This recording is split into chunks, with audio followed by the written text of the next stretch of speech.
Hi there, this is Sybil Pandemic live at Comic-Con 2015. I don't know why we keep saying live. This is recorded, and then we... You keep saying. I keep saying that. That's my fault. We are technically alive. We are technically living, As of but right now, as far as of this recording, I we are mean, technically who alive. knows what happens in the future? I mean, Yeah. it's mysterious. Yep.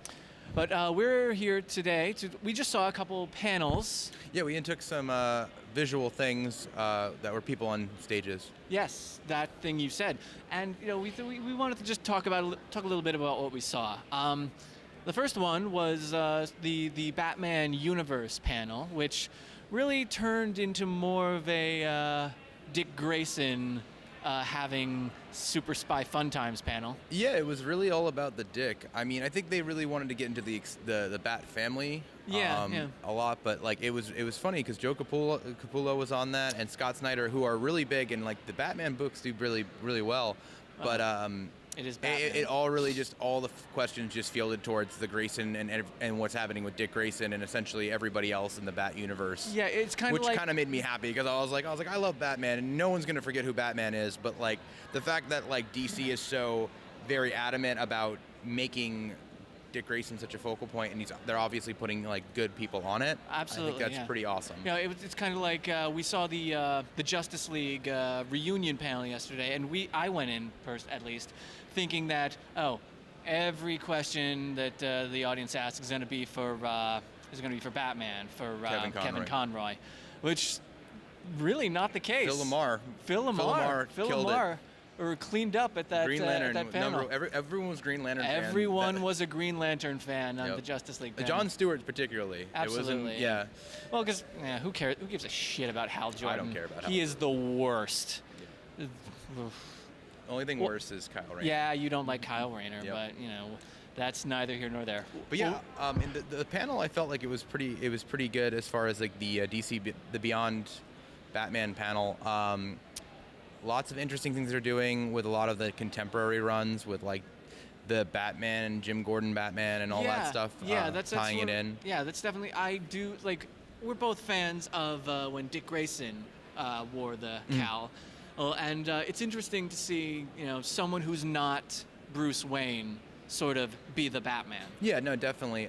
Just be outside of that zone of what is typical. Yeah, I definitely think they're doing some creative ideas and definitely trying to go in different directions. I feel like sometimes though they don't do the best at like maybe making the general public aware of what like that we're doing something different, at least in a manner that's like presentable. Because I feel like the whole Grayson thing was much more eloquently like explained when they explained it. Like, exactly. But I don't feel like their PR people really did a good job. That's a big problem that DC has. It's like they're whereas Marvel, their PR department, they push like the new Ms. Marvel and the new Hulk and Iron Man, Sam Wilson, Captain America. They're pushing it hard, and they're making sure everyone knows about it. They're buying ad space for that.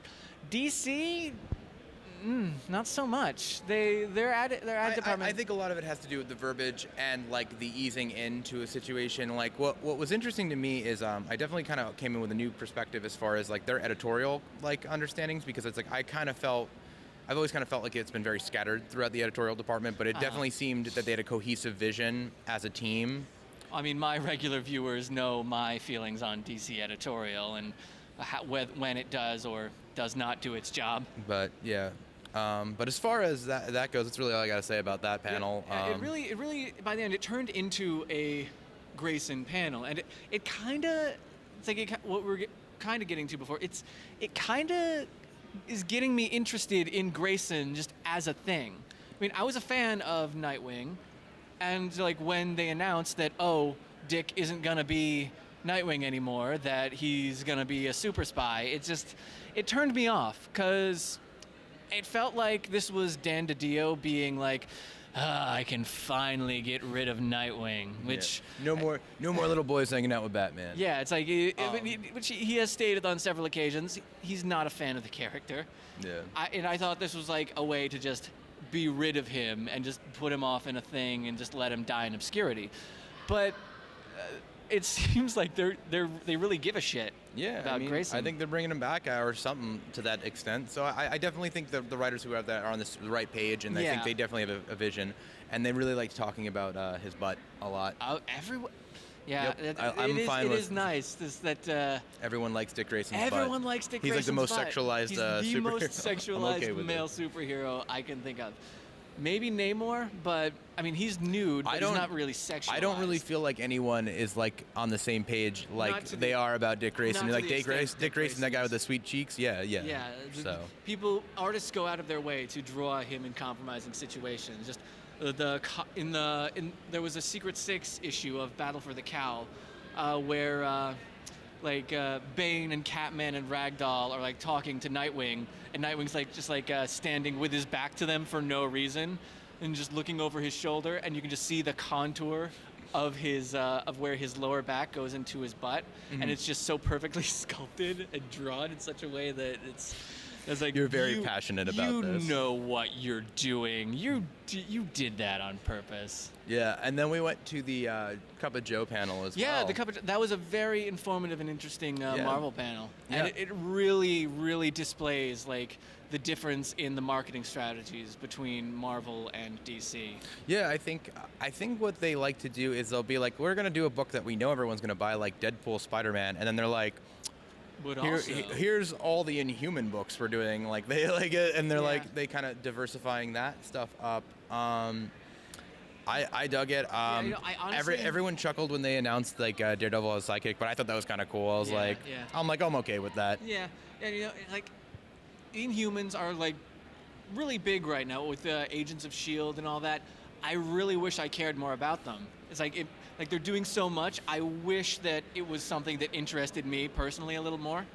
But I mean, aside from that, I mean obviously I'm into Ms. Marvel, which that's really the only Inhuman character that really interests me in that way.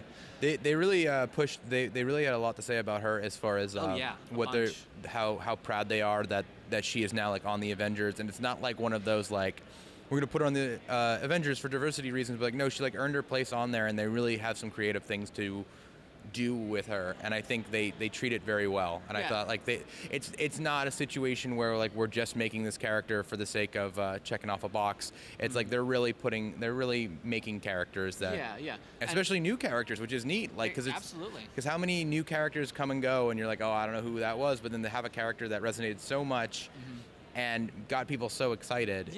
You know, that they brought her up to the roster, and everyone's like, I'm cool with this. Exactly. This is a character that's been like in the Marvel universe for maybe what, 2 years? 2 years, I believe. Yeah. And she's already made such an impression on the reading public that they threw her onto the Avengers. Yeah, but I mean, you know, Marvel just has a really, I feel a good eye on what they're doing as far as with the comic books. I think that when they're making comic books for like everybody, but not by panels and things like that, they're just being like, I want to make Squirrel Girl, and we're gonna make, and like they're letting their audience kind of find them.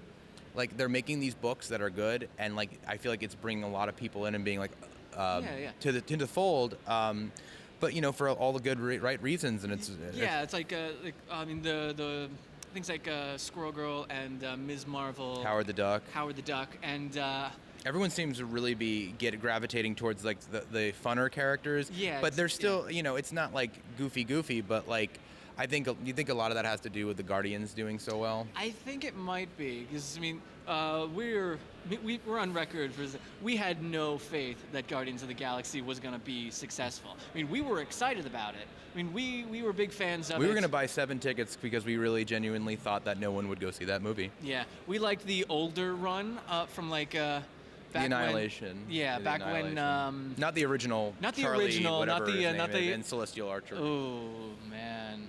Yeah. I mean, the Guardians of the Galaxy movie was the best thing to ever happen to Yondu. Yeah.